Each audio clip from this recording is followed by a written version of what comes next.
Despite all of the geopolitical turmoil of 2025, the European economy continues to be in a surprisingly decent shape. It did not record one quarter of negative growth last year, and inflation is bang on target for the ECB at the moment. In fact, even interest rates are at this point in the good place, as the ECB would like to call it. But here's the problem. While European leaders might generally feel quite happy about where things stand from an economic perspective, it could mean that they are becoming somewhat complacent when it comes to economic reform and investment. We see, of course, that other major powers in the global economy are flexing their muscles, and the question really is how Europe is going to respond to that. In fact, it could leave Europe on the back foot, where economic calm could turn into economic complacency, which ultimately leaves Europeans worse off.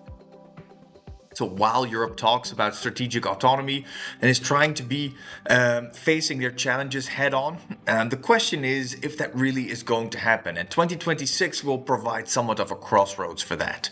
Think, for example, of whether we'll really see the higher defense spending materialize and whether we're going to get the stronger investment also in, for example, high-tech areas. Then again, also think of what's happening to fiscal and financial integration over the course of this year and whether we're going to see tougher financial choices being made.